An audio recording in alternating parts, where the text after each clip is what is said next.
have mercy. What kind of fool runs a station's life support at 200% capacity without reinforced cooling systems? Zaria muttered, her diagnostic tablet displaying numbers that made her want to scream. Pixel, tell me I'm seeing this wrong. Oh no, boss lady, you're seeing it right, her AI confirmed. Though I'm more concerned about your blood pressure right now. These readings are worse than your reaction to Jaden's last goodbye letter. Not a good time, Pixel. Zaria's curls had completely escaped from under her backwards baseball cap, forming a halo around her face as she stared up at Titan's Hope's massive environmental control hub. She'd spent the last 6 hours trying to stabilize the failing life support systems, only to discover damage that went deeper than anyone had suspected. The problem? 5 million people depended on these systems, and evacuation would take weeks they didn't have. The station's atmosphere was already showing dangerous signs of degradation. I could just patch the primary systems, she offered, knowing even as she said it that it wasn't the right solution. Her daddy had taught her better than that. Jaden lounged against a control panel, still managing to look fresh despite the crisis. But you won't, he said, with that politician's smile that no longer made Zaria's insides do anything but clench with anger. Because you're Theodore Johnson's daughter, and he didn't raise no corner cutter. Zaria bristled at his statement.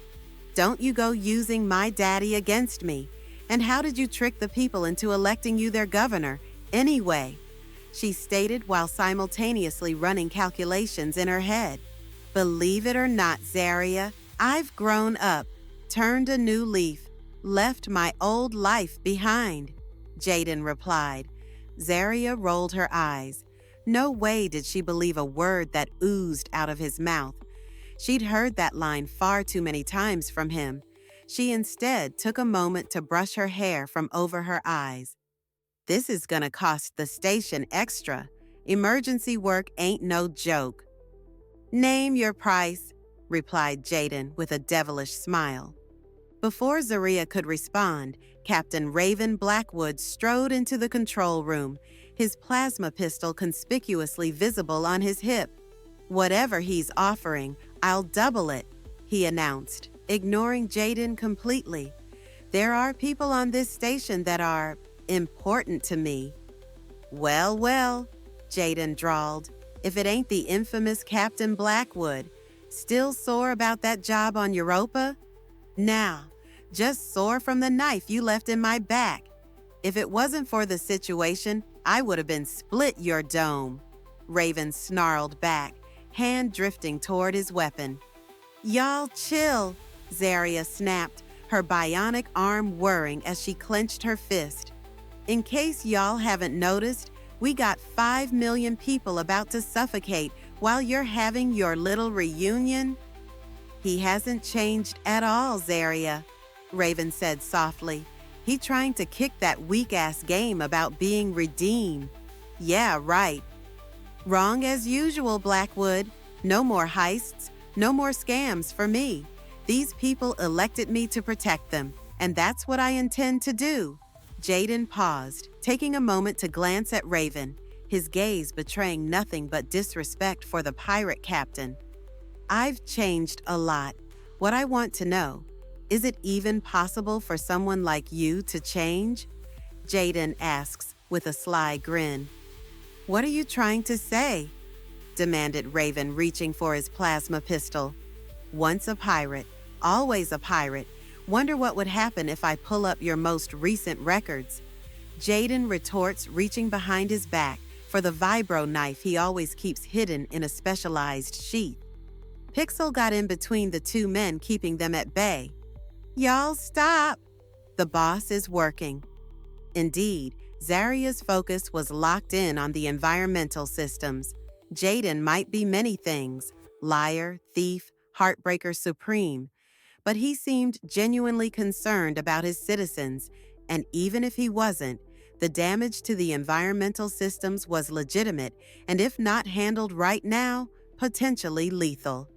The next hour found them deep in the station's maintenance tunnels, where the heat from overtaxed systems made the air shimmer.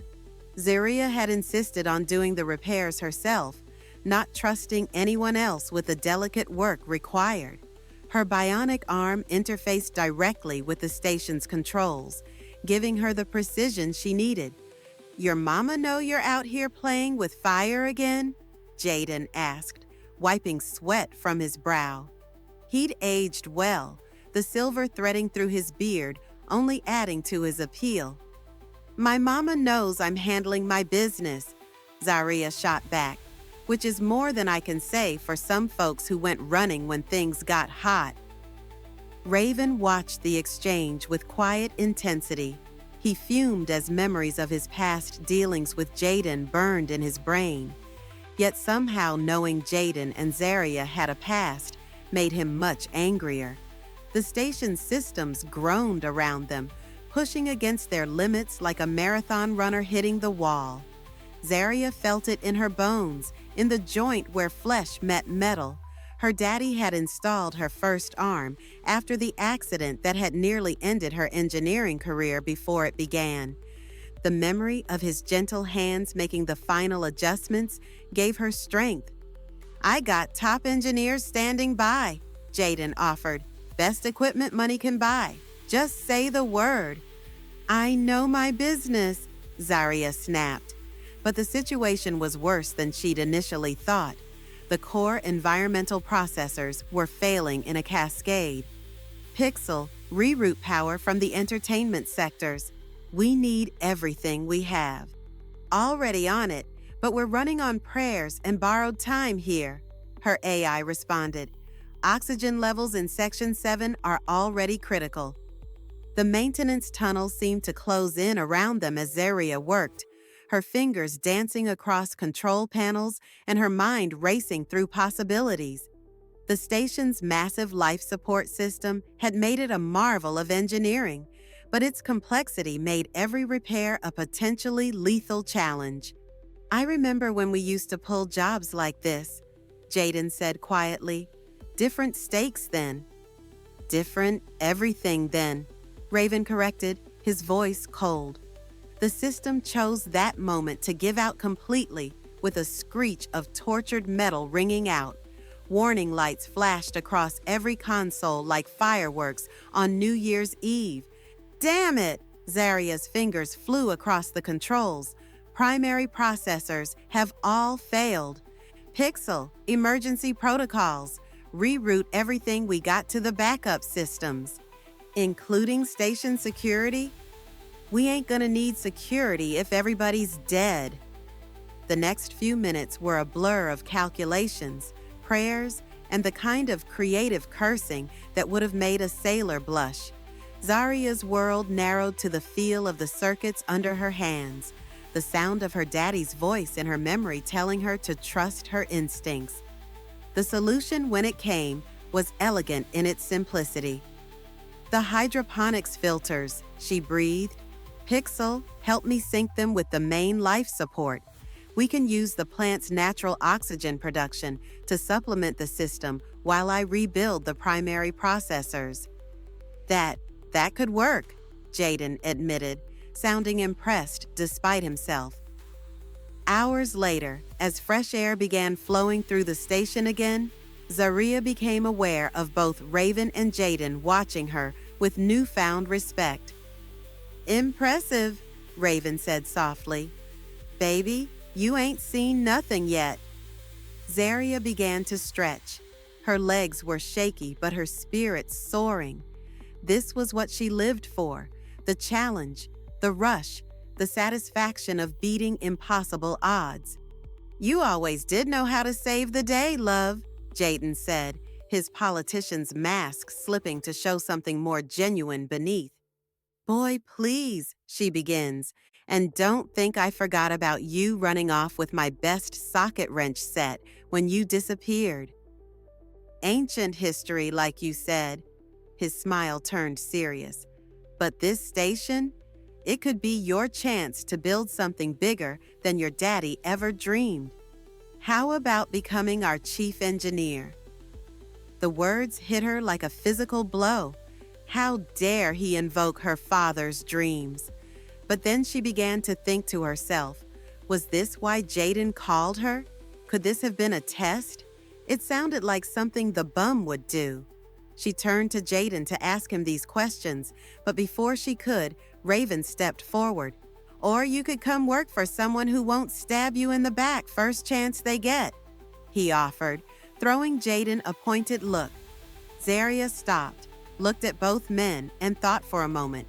The pressure felt like someone had placed a gravity conduit on her shoulders. After a few seconds of silent contemplation, Zaria looked both in the eyes. No and no, gentlemen. I already have a business, the 0G. I prefer being my own boss and not being beholden to anyone. Got it? She stated. To her surprise, they both backed down from their positions in deference to her wishes. She thought to herself. Didn't see that coming. For now, though, Zaria had a station to finish fixing and a reputation to uphold. Everything else, romance, rivalry, and her complicated past, would just have to wait its turn. Pixel, run a full systems diagnostic, she commanded, and somebody find me a decent cup of coffee. If we're going to do a complete overhaul of these systems, I'm going to need caffeine and concentration in equal measure. Now that sounds like a plan I can get behind, stated Raven with a sly grin. Titan's Hope's artificial sun began its programmed descent, casting long shadows through the station's vast windows, and somewhere in the governor's office, paperwork for a chief engineer position waited like a promise or a trap. But Zaria stood tall, her bionic arm gleaming in the artificial light, ready to face whatever challenges the universe had in store. After all, she was her father's daughter and the 0G's guardian, and ain't nobody said either of those jobs would be easy. If you enjoyed this adventure, don't forget to subscribe. Until next time, remember that the 0G is more than just a garage, and Zaria and Pixel are always on the job. See you soon.